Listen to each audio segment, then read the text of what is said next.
Bonjour et bienvenue à l'émission Chrétien comme Christ. Aujourd'hui, nous allons voir connaître notre allié. Alors Christine, je me tourne vers toi et tu nous lis un texte de Matthieu. Oui, alors qui va nous dire, bien sûr, je pense que vous avez déjà tous compris que quand on parle d'allié, on va parler de la personne du Saint-Esprit. Et elle intervient notamment après le baptême de Jésus, dans Matthieu chapitre 3, à partir du verset 16. « Dès qu'il fut baptisé, Jésus sortit de l'eau. Alors le ciel s'ouvrit pour lui, et il vit l'Esprit de Dieu descendre comme une colombe et venir sur lui. Au même instant, une voix fit entendre du ciel ces paroles. « Celui-ci est mon Fils bien-aimé, qui a toute mon approbation. » Et ce qui est particulier dans ce texte, c'est qu'on voit Jésus, bien sûr, qui sort de l'eau, le Saint-Esprit qui vient se poser sur lui comme une colombe. Le Saint-Esprit n'est pas une colombe, mais c'est un peu la forme, c'est comme ça que Jean-Baptiste le voyait. Et le Père qui parle du haut des cieux et qui dit celui-ci est mon Fils bien-aimé. Et là, on voit le Père, le Fils et le Saint-Esprit qui sont rassemblés, je vais dire, dans un même lieu.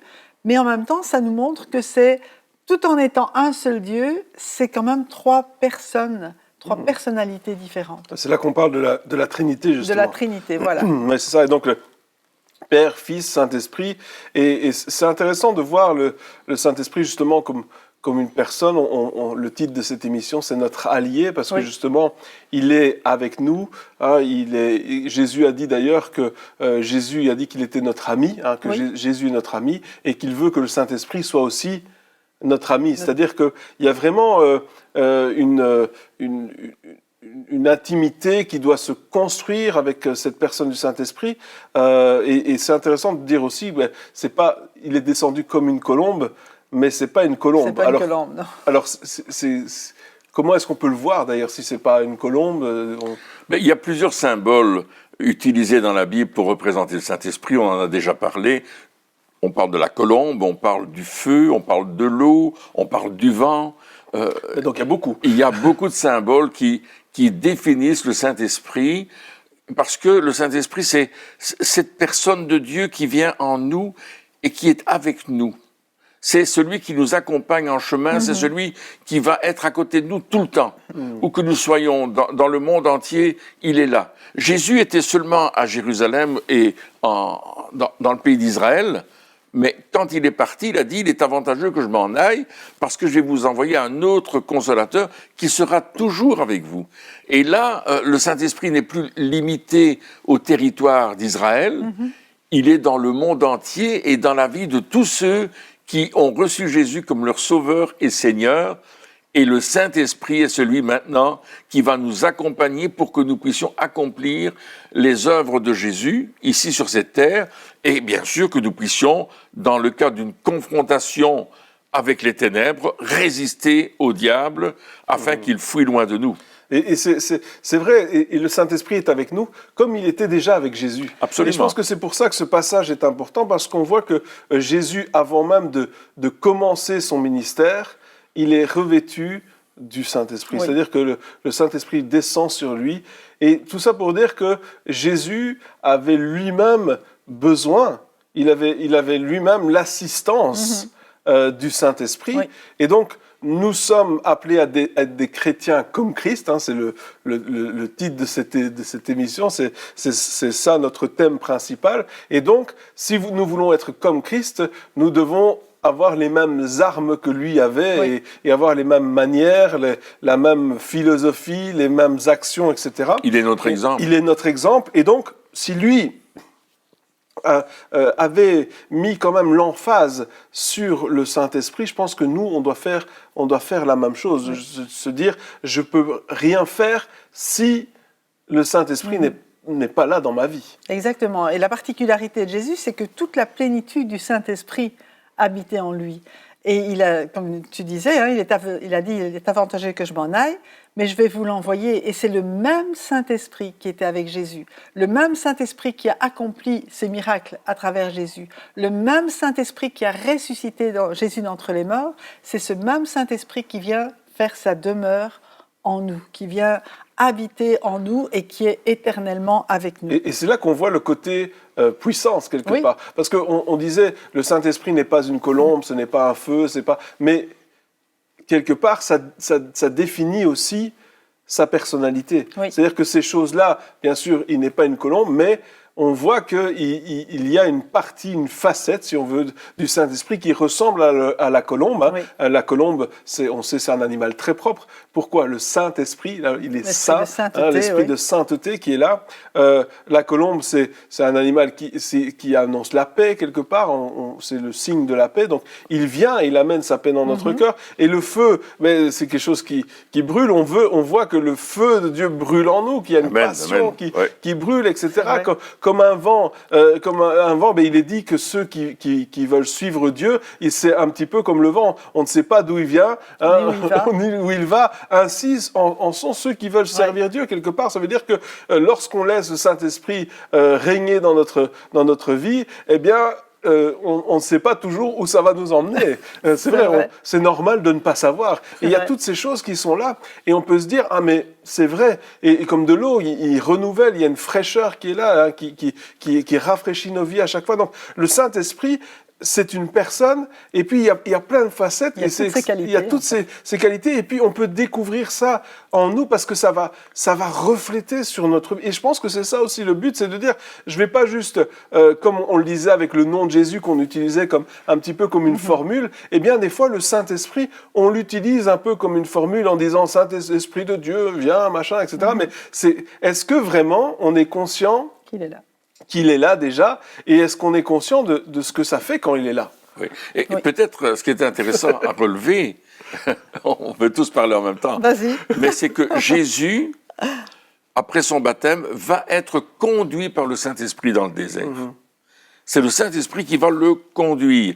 Et on voit que tout de suite, en commençant le ministère, le Saint-Esprit conduit. Et de la même façon pour nous, on doit être conduit par le Saint-Esprit dans nos combats contre l'ennemi, dans notre position contre Satan. Et la première chose que Jésus va vivre, c'est une tentation, des tentations du diable, mais il est conduit par le Saint-Esprit. Et parce qu'il est conduit par le Saint-Esprit lui donne les paroles pour résister au diable. Et ça, je pense que c'est un schéma qui doit nous intéresser à tous, parce que souvent les gens disent « mais comment je vais résister à l'ennemi ?» Eh bien, le Saint-Esprit te donnera au moment voulu, c'est Jésus qui le dit, les paroles que tu auras besoin pour te défendre, mais aussi pour résister au diable. Oui, tout à fait. Donc le Saint-Esprit, il est là, il est avec nous chaque jour. J'aimerais lire ce verset, en tout cas, il y a beaucoup de passages qui parlent du Saint-Esprit lorsque Jésus l'annonce, notamment dans Jean 14, dans Jean 16. Et ici, je veux lire Jean 16, versets 12 à 15. Il dit « J'ai encore beaucoup de choses à vous dire, mais vous ne pouvez pas les supporter maintenant. Quand le défenseur, ou le consolateur, ou le paraclet sera venu, l'Esprit de la vérité, il vous conduira dans toute la vérité, car il ne parlera pas de lui-même, mais il dira tout ce qu'il aura entendu et vous annoncera les choses à venir. Il révélera ma gloire parce qu'il prendra de ce qui est à moi et vous l'annoncera. Tout ce que le Père possède est aussi à moi. Voilà pourquoi j'ai dit qu'il prend de ce qui est à moi et qu'il vous l'annoncera. » Et là, on voit ici, moi j'imagine un peu le Saint-Esprit qui fait la navette entre le ciel et la terre pour venir nous révéler, pour venir révéler à nos cœurs quelle est la volonté du Père, ce qu'il attend de nous, et puis en même temps nous donner les capacités, hein, comme tu disais, de le faire. Et Jésus, non seulement il a été conduit par l'Esprit au désert, mais après avoir vaincu le diable, il est sorti du désert en étant revêtu de la puissance du Saint-Esprit. Et lorsque il y a eu cette Pentecôte, eh bien c'est le même Saint-Esprit qui est venu revêtir les disciples. C'est le même Saint-Esprit qui nous revêt aujourd'hui de cette puissance pour accomplir les œuvres de Dieu. Et d'ailleurs, si on regarde un petit peu hein, dans l'évolution, dans l'histoire des disciples, justement, à un certain moment, Jésus, avant la Pentecôte, il souffle sur les disciples et il dit « Recevez l'Esprit ». Et après, les disciples, à la Pentecôte, ils sont remplis du Saint-Esprit ou immergés dans le Saint-Esprit. Et donc, on voit aussi, et Jésus, c'est la même chose, il y a le Saint-Esprit qui descend sur lui, et après, il est revêtu de la puissance du Saint-Esprit une fois qu'il sort du... Donc, c'est comme s'il y a souvent, on parle de la Pentecôte, du fait d'être rempli du Saint-Esprit, et c'est vraiment important. C'est vraiment important d'être rempli de la puissance du Saint-Esprit, etc., et de s'abandonner à sa puissance. Mais on voit aussi qu'il y a autre chose, une autre manière de voir les choses, de vivre les choses, c'est cette relation avec le Saint-Esprit. Oui. C'est-à-dire que, oui, bien sûr, le Saint-Esprit, des fois, il peut venir et prendre possession de nous, hein, comme on voit avec les disciples à la Pentecôte, où il parle des autres langues. Je veux dire, il y a une puissance extraordinaire qui se libère, et c'est une bonne chose, il faut le faire absolument. Mais il y a une autre qu'on ne parle pas trop, c'est justement cette relation avec le Saint-Esprit. Le Saint-Esprit, c'est vraiment une personne qui est là. Il vit en nous, il est là avec nous, comme tu dis, il vient nous enseigner. Et moi, des fois, je pose ces questions, je dis oui, bien sûr. Alors, il y en a qui disent oui, moi j'ai été baptisé du Saint-Esprit, etc. Et je dis, mais est-ce que tu laisses le Saint-Esprit t'enseigner ? Est-ce que tu écoutes les révélations ? Il y a où tout ce qui t'intéresse, c'est les manifestations du Saint-Esprit. Et c'est deux choses qui sont importantes, mais il faut avoir cet équilibre en disant, oui, bien sûr, il y a les manifestations du Saint-Esprit, c'est extraordinaire, mais en même temps, il y a cette relation. Le Saint-Esprit nous enseigne véritablement. C'est vraiment un esprit de révélation. Jésus disait, mais les choses là, je ne peux pas vous les dire maintenant, vous n'êtes pas encore capable de comprendre ça dépasse de loin. Et c'est vrai, il y a des choses, lorsque nous grandissons, eh bien, si on nous dit, quand on est petit, plein de choses, il y a plein de choses qui vont dépasser notre entendement, notre manière de voir. Mais lorsque nous grandissons, on peut comprendre plus de choses, et spirituellement, c'est la même chose, et le Saint-Esprit est celui qui va nous enseigner. Bien sûr, c'est important d'écouter des messages, des prédications, tout ça, mais même au travers d'un message, d'une prédication, le Saint-Esprit... C'est le Saint-Esprit qui nous enseigne, oui. Nous enseigne. Donc voilà, je pense qu'il faut un équilibre entre dire, oui, je veux la puissance du Saint-Esprit, on voit toujours une puissance, et c'est vrai, mais... relation. Jésus a dit, le Saint-Esprit, c'est aussi notre ami. Et donc, il y a une relation. Oui. Et j'aimerais dire quelque chose par rapport à l'enseignement. Il y a des personnes qui disent, ah mais moi j'ai le Saint-Esprit, et qui ne lisent pas la parole de Dieu. Oui. Alors c'est un peu spécial, parce que toute la parole de Dieu a été inspirée par le Saint-Esprit, et ce que le Saint-Esprit va faire, c'est nous révéler la parole au fur et à mesure qu'on va la lire. Conduire dans la vérité. La vérité, c'est la parole de Dieu. Voilà. Donc le Saint-Esprit nous conduit dans la compréhension aussi de la parole de Dieu. Donc on ne peut pas remplacer la parole de Dieu par le Saint-Esprit, parce que les deux vont ensemble. Bien sûr. Et ça, c'est aussi important. Et on voit depuis la Genèse que le Saint-Esprit est présent. Oui. Il se mouvait au-dessus des eaux. L'Esprit de Dieu se mouvait au-dessus des eaux. Et on le voit présent dans les écrits des prophètes, comme Ézéchiel, comme Jérémie, etc. On voit que le Saint-Esprit est omniprésent partout dans la Bible. Oui. Et il continue d'être présent aujourd'hui. Et plus que jamais, le Saint-Esprit nous permet d'annoncer l'Évangile autour de nous. C'est-à-dire de faire passer des gens des ténèbres à la lumière de Christ, du royaume du prince des ténèbres au royaume de Dieu. Et là, c'est l'action du Saint-Esprit. Parce que le Saint-Esprit, c'est lui qui va convaincre les gens. C'est lui qui va nous donner les paroles exactes pour parler aux personnes. Et remarquez le discours de Pierre à la Pentecôte. Un discours très simple. Le Saint-Esprit l'a... Très simple. Oui, mais je veux dire qu'il n'aurait pas pu donner avant. Très direct. Non, il n'aurait pas pu le donner avant. Très direct, qui va atteindre les personnes et qui va toucher des points essentiels où il va dire, mais Jésus, vous l'avez crucifié. À un certain moment, il dit la vérité, il vous conduira dans toute la vérité. C'est ce que on a lu dans l'évangile de Jean. Et puis là, il dit la vérité. Et parce qu'il a dit la vérité, les gens disent, mais qu'est-ce qu'on doit faire pour sortir de là ? Et c'est là que Pierre dira, repentez-vous, soyez baptisés, et vous recevrez le Saint-Esprit qui est pour vous et pour vos enfants, etc., en aussi grand nombre qui vont venir au Seigneur dans le futur. Et c'est ça qui répond justement à cette question qu'on peut se poser, mais comment est-ce que je fais alors pour vivre cette réalité du Saint-Esprit ? Et Pierre, il le dit, mais c'est très simple. Et Jésus avait dit avant, c'est très simple, il n'y a rien de compliqué là-dedans, c'est de dire, mais lorsque tu te repens, lorsque tu viens à Jésus, vous allez recevoir le Saint-Esprit. Et Jésus a dit, mais vous qui êtes mauvais, vous savez donner des bonnes choses à vos enfants, si tu demandes au Père, à Dieu le Père de donner l'Esprit, il va le donner à ceux qui le... Donc il suffit de demander, mais... Après, la question, c'est qu'est-ce qu'on fait avec... Non, mais c'est vrai. Qu'est-ce qu'on fait une fois qu'on a demandé? Qu'est-ce qu'on fait? Oui, mais j'aimerais dire une chose. C'est que si tu t'attends à recevoir quelque chose, il va falloir que tu sois là au bon moment pour recevoir ce qu'on t'apporte. Si le facteur te dit, je vais vous apporter un colis tel jour à telle heure, et puis toi tu viens pas, tu ne sais pas là, le colis il sera là, mais toi tu te dis, mais j'ai pas eu mon colis. Mais non, tu as un papier qui te dit le facteur est passé. Le Saint-Esprit, on va le recevoir. Il faut que nos cœurs soient simplement disposés en disant, Seigneur, je reçois. Amen. Je reçois la personne du Saint-Esprit dans ma vie. Je reçois l'onction, la puissance du Saint-Esprit. Amen. Je le reçois.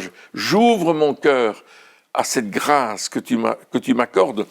Comme j'ai été sauvé par la grâce, par le moyen de la foi, je reçois le Saint-Esprit par la grâce, par le moyen de la foi. Je ne le mérite pas, Donc, ça veut je dire le que reçois. Je dois croire que je reçois. Absolument. C'est parce que des fois on dit, certaines personnes disent, oh, Saint-Esprit vient, etc. Et puis tout de suite après c'est, je ne suis pas sûr que je l'ai reçu, je ne pense pas le recevoir. Il y a un doute quasiment immédiat qui vient. Mais on a besoin de croire, c'est-à-dire qu'on a besoin d'avoir la foi, de croire que, que Dieu est fidèle. Oui, c'est vrai. Et dans cette expression, je ne crois pas que je l'ai reçu, on ne réalise pas que le Saint-Esprit est une personne. Ah, exactement. On croit, ah oui, c'est une puissance. On confond la personne du Saint-Esprit avec la puissance du Saint-Esprit ou avec l'expérience qui accompagne la Pentecôte, par exemple.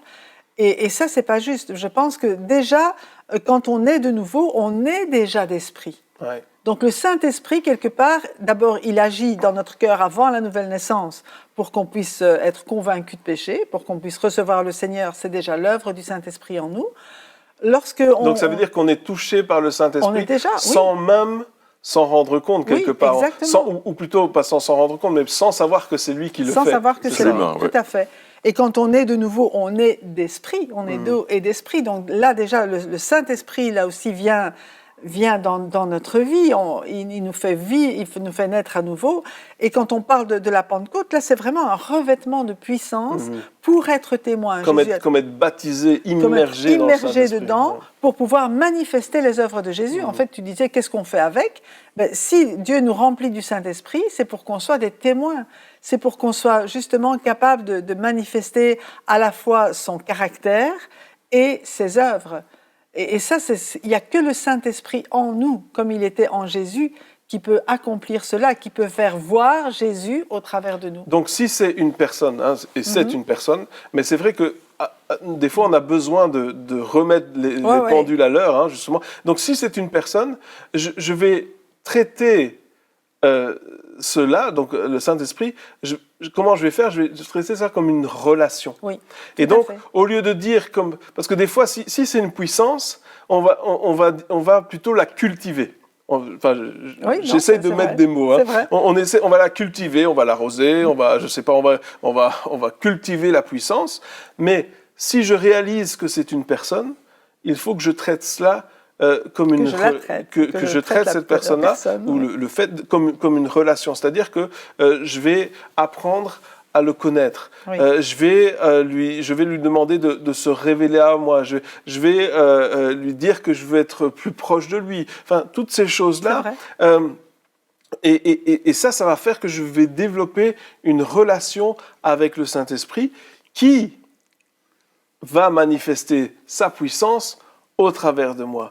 Mais je vais avoir une relation. Et ça, je pense que beaucoup ne savent pas ou n'ont pas encore compris cela. Et c'est pour ça que des fois, il y a comme un fossé entre la théorie, c'est-à-dire ce que je vois dans la Bible, les choses que le Saint-Esprit fait au travers des apôtres, etc., et la réalité dans ma vie où là, il n'y a rien qui se passe et je ne vois pas vraiment, oui, j'ai été baptisé dans le Saint-Esprit, oui, je parle en langue, oui, j'ai ces choses-là, mais dans la vie de tous les jours, je ne vois pas vraiment ce que ça change, si on veut être honnête. Parce que justement, il y a un fossé entre la réalité des choses, donc le Saint-Esprit, une personne, et ma compréhension des choses, où finalement j'essaie de cultiver. Si par exemple je viens et que je mets de l'eau sur ta tête, tu vas pas être très content, tu vas me dire qu'est-ce que tu fais. Et des fois c'est vraiment ça qui se passe. Alors bien sûr, j'imagine les choses, mais c'est là qu'il y a un problème. C'est là qu'il y a un problème, et c'est là qu'on doit dire, ah ok, c'est une personne, Saint-Esprit, je te demande pardon de t'avoir traité comme une chose ou comme une plante. Et apprends-moi à te connaître. Voilà, Révèle-toi à moi. Je pense que c'est ça. C'est une prière importante à faire en disant, Saint-Esprit, je veux te découvrir dans tout ce que tu es. Et je veux apprendre à t'aimer, à t'adorer, à te célébrer. Parce que Dieu nous a donné le Saint-Esprit pour une raison bien particulière. Et la personne du Saint-Esprit nous accompagne. Il est là à côté de nous, il est là maintenant dans cette émission, il est là dans votre maison, là où vous êtes. Le Saint-Esprit est avec vous. Si Christ est votre Sauveur et votre Seigneur, il est là, le Saint-Esprit. Parce qu'il veut vous révéler le cœur du Père. Le Saint-Esprit va nous révéler les choses célestes. Il va nous révéler les choses cachées. Il va nous donner une révélation. Et ça, il n'y a pas de mots pour le définir. Oui, c'est comme cette personne qui est là avec nous et qui dit, mais regarde ce passage-là, regarde ce que ça peut vouloir dire, etc. C'est vraiment une amitié, Oui. c'est vraiment une proximité, c'est de dire, ok, c'est pas, encore une fois, je me répète un peu, mais c'est pas cette formule qu'on dit « Esprit de Dieu, descend, machin ». Non, il y a cette intimité qui est là. Et quand on connaît vraiment une personne, on va pas commencer à faire des grosses formules en disant « Oh, Saint-Esprit ». Non, on sait qu'il est là, il est avec nous. Et qu'est-ce que je dois faire maintenant ? Ouais. Et parce qu'on obéit à sa voix, eh bien, finalement, on devient spectateur de ce que lui fait. C'est ça qui se passe. Le Saint-Esprit est avec nous, il est notre ami, il nous dit, tiens, tu devrais faire ça maintenant, tu devrais dire ça, et il vient, comme je suis sûr que lorsque le discours de Pierre à la Pentecôte, c'était ça qui s'est passé, le Saint-Esprit lui a soufflé à l'oreille les choses qu'il devait dire, parce que, comme tu disais, mais c'est pas un discours qui lui ressemble du tout. Non, c'est un pécheur, Pierre. C'est ça. Et puis il a commencé à dire ces choses-là, il a dit, tu devrais dire ça maintenant, tu devrais dire ça maintenant. Et je suis sûr que Pierre a dit ces paroles, et alors qu'il est en train de dire, parce que c'était ce que le Saint-Esprit était en train de lui souffler, eh bien, les gens, ils étaient complètement convaincus de péché. Il y avait tout d'un coup la conviction du Saint-Esprit, et c'est comme ça que ça doit fonctionner. Ouais. On a un partenariat, et ils nous disent quoi faire, on le fait, et puis on le regarde agir. Oui, c'est ça finalement. Et comme Jésus disait, ben, ouvre ta bouche et je la remplirai. Donc c'est en fait ce que fait le Saint-Esprit. Et je voulais encore dire quelque chose, et puis c'est parti. Mais ça revient, ça va revenir. Mais bon, pour le moment, je m'arrête. Oui, et on voit par exemple dans les voyages apostoliques de Paul et Barnabas, Paul et Silas, on voit qu'ils sont conduits par le Saint-Esprit qui leur dit « N'allez pas là. L'Esprit de Jésus ne nous permet pas d'aller là, mais allez plutôt là. » Donc il affine aussi notre direction, parce que dans cette histoire, justement, au début, ils se sont dit, on va aller faire le tour des églises. Hein. On a déjà été voir, donc on a fait un premier tour, on a été voir tout le monde, et ils se sont dit, on va revisiter tout le monde. Et c'est ça, et c'était une idée quelque part qui était inspirée de Dieu. Et puis quand ils ont commencé à vouloir refaire le tour comme ils avaient prévu à la base de le faire, donc ils ont commencé l'œuvre, et le Saint-Esprit a affiné leur vision pendant la marche, en disant, oui, c'est vrai. Alors, le voyage, c'était une bonne idée. Aller dans cette direction-là au début, c'était une bonne idée. Mais non, là, c'est pas là. C'est pas là pour le moment. Ouais. C'est pas là qu'il faut aller. Le Saint-Esprit les a arrêtés. Donc, stop, c'est pas là qu'il faut aller. Le Saint-Esprit a donné un rêve. C'est par là qu'il... Et tout... Il affine. Et des fois, on se dit aussi, ah oui, mais je veux tout connaître tout d'un coup, Saint-Esprit, guide-moi, mais finalement, donne-moi A, B, C, D, E, F, et tous les points par lesquels je vais devoir passer. Et puis, Saint-Esprit, non, je te donne le A, et tu commences dans une direction. Et puis, Saint-Esprit dit, maintenant, prends à droite. Et puis, maintenant, prends à gauche. Et finalement, on pensait aller tout droit, mais on se retrouve à droite parce que le Saint-Esprit a affiné, mais nous, notre rôle, c'était de commencer à obéir, déjà commencer à avancer, puis le Saint-Esprit, il affine, hein, il affine les choses. Il nous conduit selon le plan de Dieu. Et ce que j'aimerais dire aussi, c'est que on dit parfois, mais j'aurais aimé être du temps de Jésus, être comme les disciples. Et en fait, Jésus, il dit, mais il vous est avantageux que je m'en aille. Parce que comme ça, je vais vous envoyer le Saint-Esprit. Alors la particularité du Saint-Esprit, il dit, c'est un autre consolateur comme moi. Donc ça veut dire que la relation que les disciples avaient avec Jésus, on a cette même relation aujourd'hui avec le Saint-Esprit. comme si, voilà, on peut parler avec lui, on peut lui poser des questions. On lit un passage de la parole qu'on ne comprend pas, on dit « Saint-Esprit, explique-moi », et il est là, c'est lui qui l'a inspiré, il peut nous dire tout. Et donc, on a vraiment cette relation. La particularité, c'est que Jésus a dit « Il sera éternellement avec vous Ouais. ». Donc lui, on sait que jamais il va partir, il sera tout le temps là, à chaque jour, il est avec nous. Et ça, je pense que c'est aussi important, aussi de soigner cette relation, hein, parce qu'on sait que le Saint-Esprit, il a une volonté, mais il a aussi, en tant que personne, il a aussi des émotions. La parole de Dieu nous dit, mais n'attristez pas le Saint-Esprit de Dieu. Donc, si on peut l'attrister, bon, on va vraiment faire attention à notre attitude, comme à un nos ami paroles. quelque part. On veut pas le blesser. Un ami, on n'a pas beaucoup d'amis, des vrais amis. Hein, personne n'en a énormément, mais on veut pas le blesser. On peut être honnête avec lui. Il est honnête avec nous, hein, mais on a aussi cette envie de lui faire plaisir. Voilà, on veut développer cette amitié. Et le Saint-Esprit, il est là. Il veut vraiment qu'on puisse développer cette amitié avec lui, et comme tu dis, il sera éternellement avec nous. Ça veut dire il n'y a pas de séparation. Il n'y a pas de dire oh ben non, le Saint-Esprit il est avec lui mais pas avec lui, il est loin de toi et tout près de toi. Non, le Saint-Esprit il est là. Maintenant, à nous de dire ok, comment est-ce que je vais réagir avec lui, et peut-être que c'est vraiment une décision à prendre ou un pas à faire maintenant en disant ah oui, Saint-Esprit, c'est vrai que j'avais pas vu comme ça. Excuse-moi, je te demande pardon. Et le Saint-Esprit nous pardonne. Oui, et c'est pour ça qu'il est notre allié. C'est pour ça il marche avec nous. Il est notre allié dans le combat, tout le temps. Dans la bataille. Il est là tout le temps, jour et nuit, 24 heures sur 24, 7 jours sur 7. Il vient pour nous renforcer, pour nous donner la force, parce qu'on parle de la puissance, on va parler de la puissance du Saint-Esprit, mais il nous inspire les paroles, il nous dit les gestes qu'on doit faire, il nous enseigne les choses, il nous parle, c'est notre allié, et surtout dans le combat spirituel, il va nous dire, c'est comme ça qu'il faut combattre, c'est là qu'il faut attaquer l'ennemi.